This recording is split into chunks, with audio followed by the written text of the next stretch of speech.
Halo,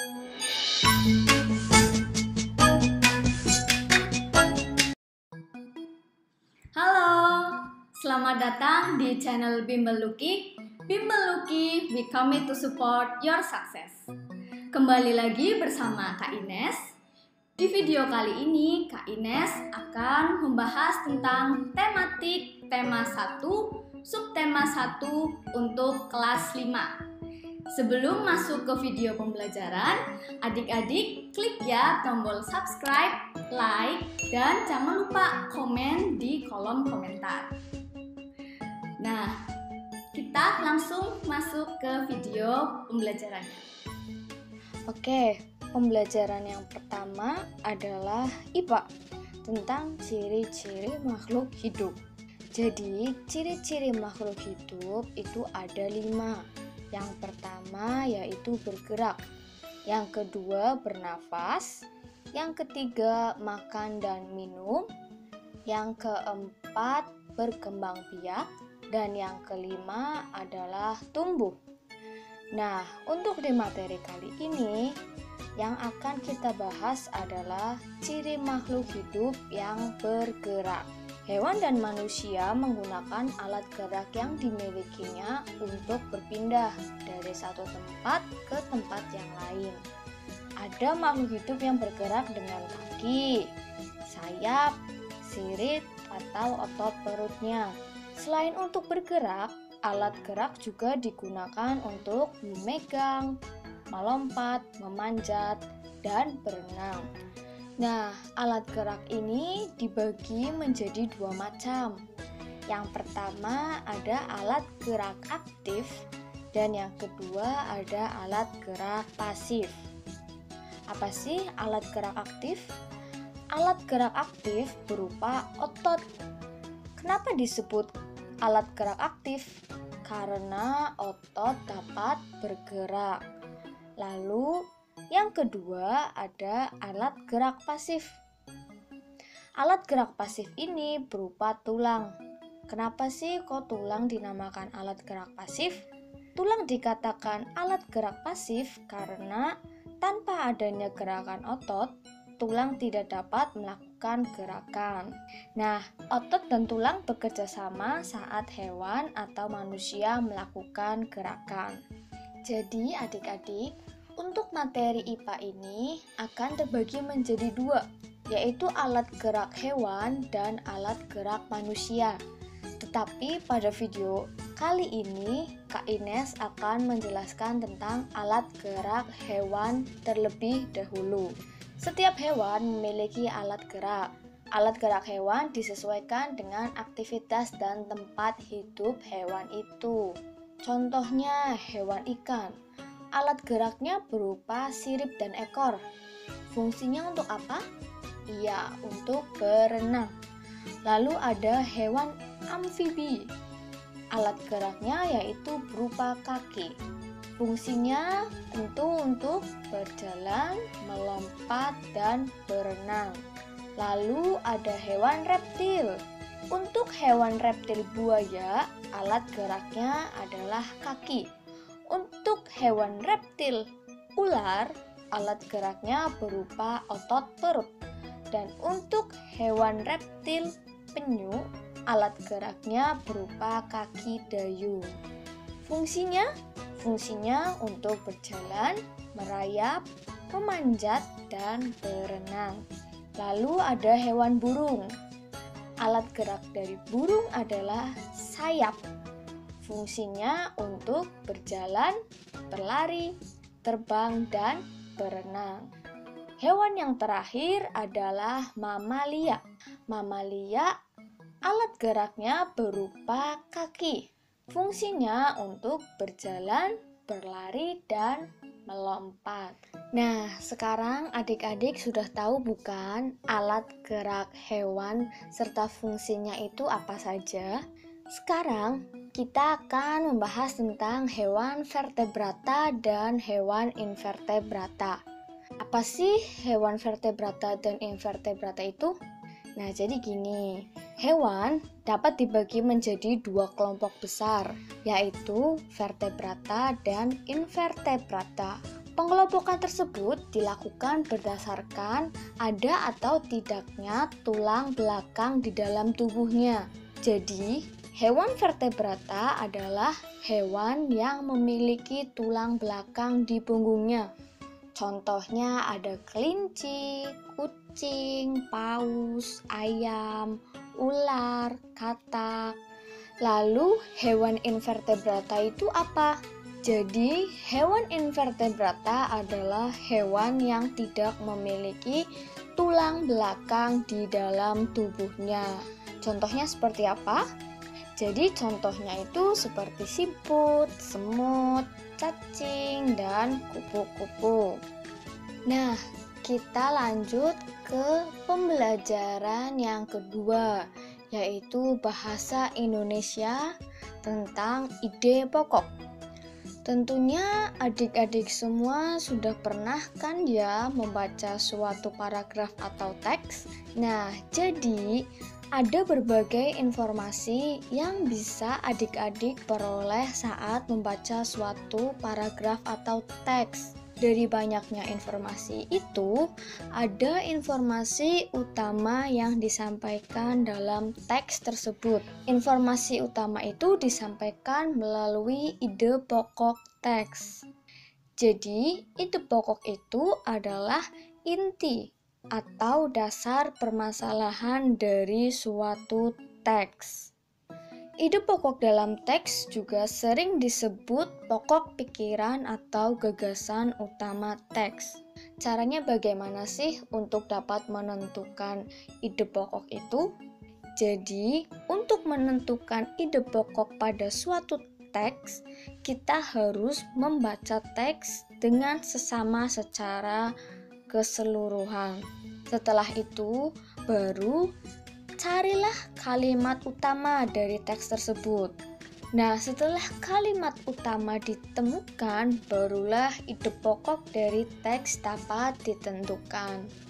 Oke, di sini kakak kasih contoh bacaan. Judulnya Gurita. Nah, dalam teks gurita itu disajikan banyak informasi mengenai gurita.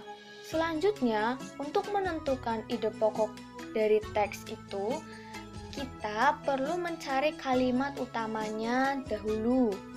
Kalimat utama dari paragraf tersebut terdapat pada kalimat pertama, yaitu gurita merupakan salah satu jenis hewan tidak bertulang belakang yang dikenal sebagai hewan yang cerdik dan pintar. Nah, kalimat tersebut itu mengandung ide pokok, yaitu gurita merupakan hewan tidak bertulang belakang yang cerdik dan pintar.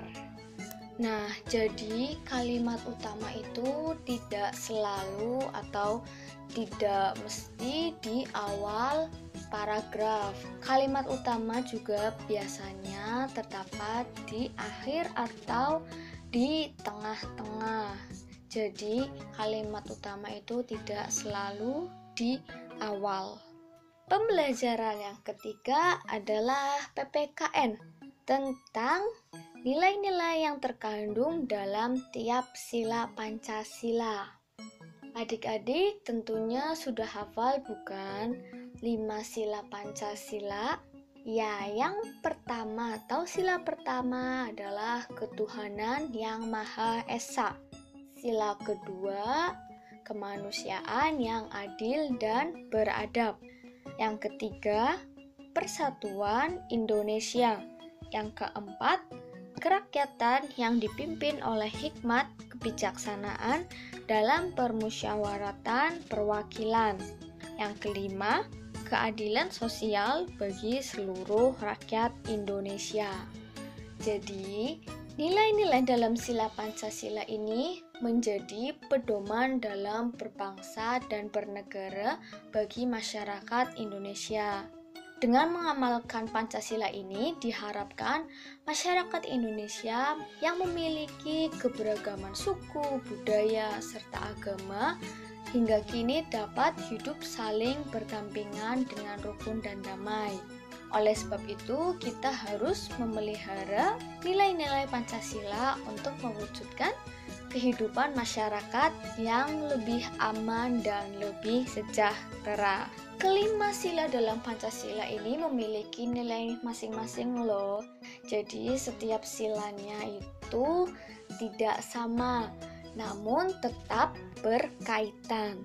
Ayo kita lihat apa sih nilai-nilai yang terkandung dalam sila-sila Pancasila. Sila yang pertama, ketuhanan yang Maha Esa. Sila pertama memiliki nilai bahwa masyarakat Indonesia itu mengakui adanya Tuhan sebagai pencipta alam semesta. Sila pertama ini juga menekankan bahwa kita sebagai manusia harus saling menghormati antar umat beragama di Indonesia. Lalu sila yang kedua. Sila kedua ini mengakui adanya persamaan derajat antar sesama manusia, sehingga setiap warga negara memiliki hak dan kewajiban yang sama. Contoh perilaku yang merupakan pengamalan dari sila kedua ini adalah sikap tenggang rasa, lalu saling mencintai sesama manusia, dan melakukan kegiatan kemanusiaan. Lalu sila ketiga. Sila ketiga ini diwujudkan dengan rasa cinta terhadap tanah air dan rela berkorban bagi bangsa dan negara.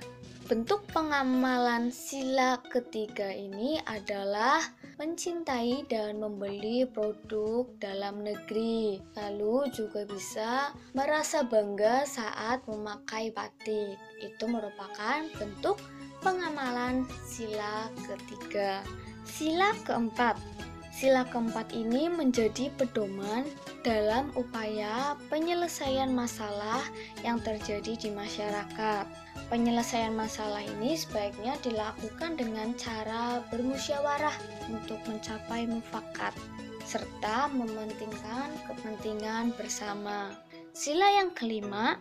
Sila kelima ini mengharapkan agar masyarakat Indonesia tidak melakukan perbuatan yang dapat merugikan kepentingan umum. Setiap warga negara juga harus menghargai kerja keras orang lain untuk mewujudkan sikap kebersamaan. Lalu bentuk pengamalan sila kelima ini yang lain adalah gemar menabung dan menghemat uang jajan. Untuk pembelajaran berikutnya adalah IPS. Tentang letak geografis Indonesia. Di materi sebelumnya, PPKN, kita sudah menyinggung sedikit bahwa Indonesia itu memiliki banyak keberagaman. Letak geografis ini juga menyebabkan pengaruh banyaknya keberagaman yang ada di Indonesia. Jadi letak geografis itu apa? Letak geografis adalah letak suatu wilayah yang dilihat dari kenyataan di permukaan bumi. Secara geografis, Indonesia itu terletak di antara dua benua, yaitu benua Australia dan benua Asia, serta terletak di antara dua samudra, yaitu Samudra Pasifik dan Samudra Hindia. Nah, coba kalian perhatikan peta yang ada. Indonesia itu kira-kira berbatasan dengan negara atau samudra apa saja? Ya, jadi Indonesia itu batas-batas wilayahnya untuk sebelah timur berbatasan langsung dengan Samudra Pasifik dan negara Papua Nugini. Nah, untuk sebelah utara, negara Indonesia berbatasan dengan Selat Malaka, lalu berbatasan dengan Laut Andaman, Laut Tiongkok Selatan, Laut Sulawesi, Samudra Pasifik, dan Malaysia Timur. Lalu untuk sebelah barat, Indonesia berbatasan dengan Samudra Hindia, dan di sebelah selatan, Indonesia berbatasan dengan Samudra Hindia, Laut Timur, Laut Arafuru, dan benua Australia. Oke, tadi itu tentang kondisi geografis Indonesia secara keseluruhan. Sekarang kita masuk ke pembelajaran berikutnya, yaitu SPDP. ada 4 gambar. Itu termasuk jenis gambar apa? Nah, jadi untuk gambar yang pertama itu biasa kita sebut dengan gambar realis. Gambar realis adalah gambar yang dibuat sesuai dengan kenyataan atau keadaan yang sebenarnya. Gambarnya itu dibuat sama dengan objek aslinya, jadi tidak ada yang diubah. Lalu, gambar yang kedua ada karikatur. Karikatur adalah gambar yang dilebih-lebihkan. Jadi bentuknya itu seringkali terlihat unik dan lucu. Gambar yang ketiga ada kartun. Jadi kartun adalah gambar yang mengandung humor. Kartun terlihat lucu dan mengundang tawa. Lalu yang terakhir merupakan gambar dekoratif.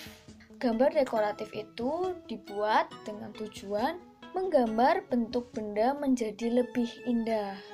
Jadi gambar dekoratif ini biasanya kita jumpai pada kain batik dan relief. Nah, itu tadi video pembelajaran tentang tematik tema 1, subtema 1 untuk kelas 5. Kakak harap video ini dapat bermanfaat untuk adik-adik belajar di rumah selama masa pandemi COVID-19. Terima kasih sudah menonton. Sampai jumpa di video selanjutnya. Bye-bye.